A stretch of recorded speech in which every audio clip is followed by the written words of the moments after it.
मानिजाथाव आफादगिरि एबा बिटिसिनि मानगोनां इएम देरहासार बसुमतारी सार आरो बेजों लोगोसे दिनैनि बे हाबाफारियावनो बाहागो लाफैनो हानाय केन्द्रीय बा सेन्ट्रेल बिपिएफ दोलोनि लेङाइ आफादगिरि एबा दानि बिटिसिनि मानगोनां एमसिएलए खाम्फा बरगयारी सार आरो बेयाव बाहागो लानो हानाय जोंनि देबरगाव ब्लक बिपिएफ हान्जानि गोबां गुबुन गुबुन बिबानाव थानाय दैदेनगिरिफोर आरो बिपिएफ हान्जानि गुबुन गुबुन बिबानाव थानाय दैदेनगिरिफोर आरो बेयाव नुनो मोनदों देबरगाव ब्लक आइजो गांखंनि मानगोनां आफादगिरिजों लोगोसे नेहाथारि आरो गुबुन गुबुन बिबानाव थानाय दैदेनगिरिफोर आरो बेयावनो दिनैहाय गोदानै जयेन जाफैनाय इउपिपिएल दोलोनिफ्राय मोननाय मोजां मोननायखौ आङो जासिग्रोनाय जाहैबाय।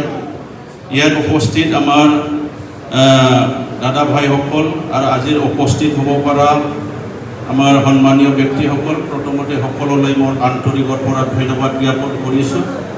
दा बियो जोंनि जयेन जाफैनायनि खारनफोरखौल' आङो फंनैसो बुंनो लुबैदों बयबो जोङो मिथिनानै लानांगोन। गोबां खारनफोरखौ लानानै जोङो दिनैहाय इउपिपिएल दोलोखौ नागारनानै जोङो बिपिएफ दोलोआव जयेन जाफैनो गोनां जाबाय। बिसरमय सामिसुरखौ माने खारना जाहैबाय जोंनि मोनसे गोसोआव मोनसे सानखांनाय मोनसे अनुभव खालामनो हानाया जोंनाव फैदों।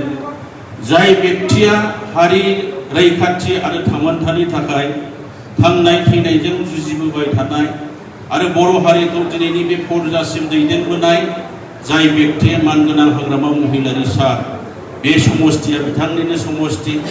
बिथां बेबायदि सुबुंनि बेरेखायै खामानि मावनाय आरो बेबायदि सुबुंनि हेंथायै खोथा बुंनायफ्रा जोंनि जिबनाव खाबजा गोनां ओंथि गोनां जानाय नङा बेखौ जोङो बुजिनो हादों। जाय व्यक्तिया हारिखौ दैदेनबोबाय बेनिखायनो आङो दिनैहाय रायजो राजाफोरनि सिगाङाव आरो बेयाव नुजानो हानाय जोंनि मानगोनां दैदेनगिरिफोरनि सिगाङाव आङो खेमा लानो लुबैदों। राजनितिखौ लानानै जोङो समाव जोंनि दैदेनगिरिफोरनि हेंथायै गोबां खोथा बुंफ्लांबोबाय, सोरनिबा हेंथायै खोथा बुंफ्लांबोबाय, समाव आरजाथावै खोथा बुंफ्लांबोबाय। बेफोरखौ जाहाथे गावनि आंगोनि होननानै दिनैनिफ्राय जाहाथे बयबो आंखौ खेमा होयो आरो जोंनि बिदा फंबायफोरखौ जायफोरा जयेन जाफैबाय बिसोरखौ खेमा होयो आं बेखौ खावलायनाय थाहैबाय। दिनैहाय गोबां जोंनि थिथागुरि प्राइमारिनि जेनेरेल सेक्रेटारि सानैया जयेन जाफैबाय आरो बुथ कमिटिफोर आरो गोबांथार जयेन जाफैबावनांगौ दङ। आं सानदों जेब्लानाखि केन्डिडेटआ केम्पेइन खालामगोन अब्ला जोङो गिदिङै लोगोसे थांफानानै गामिफोराव जोङो जयेन खालामबाय थाहैगोन बेखौ जोङो आसा खालामदों। जेखि जाया मानो जोङो दिनैहाय जोङो जायफोरा जयेन जाफैबाय मोनसे अनुभव खालामनो हादों। दिनै इउपिपिएल दोलोआव मोनसे मोजां प्लेन पलिसि गैया। बेफोरखौ खाम्फा साराबो हयथ' बुजिनो हाबाय।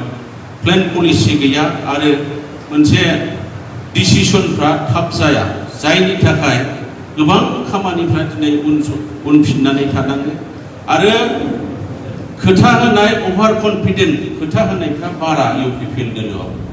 जाय सोरबा व्यक्तिया सनानि मैदेर नांगौ होननानै बिहैयोबा बेखौबो जागोन होननानै बुङो। सनानि मैदेर बिहैबा बेखौबो जागोन होननानै बुङो। दा बेबायदियाव दिनै खामानिफ्रा मावफुंनो हाया आरो आङो बुंगोन दिनै इउपिपिएलनि ब्लक पर्यायनि इउथ वमेन पेरेन्ट कमिटियानो जाथों प्राइमारि कमिटियानो जाथों गोबां खस्थ' खालामो बिसोरखौ आङो माब्लाबाबो गाज्रि बुंनो हानाय नङा। बिथांमोनहा दिनै मोनजायाब्लाबो दिनै सानथ्रोब हरथ्रोब खामानि मावो। नाथाय इउपिपिएलआव बे वार्कारफोरनि प्रायरिटिया गैया। खामानि मावहोबाय थायो नाथाय वार्कारफोरखौ जे मोनसे नायनांगौ बे गैया। दा दिनैहाय बेबायदिनो देबरगाव समष्टि हिसाबै इउपिपिएलनि अबस्थाया गैयाखौनो बुंजाबाय दिनैनिफ्राय। दा जायफोर जोङो आङो दायित्व लानानै एसेबां खामानि मावबोबाय थादोंमोन खिन्थु जेरैबायदि जोंनि वार्कारफोरखौ गोजौ लेभेलनिफ्राय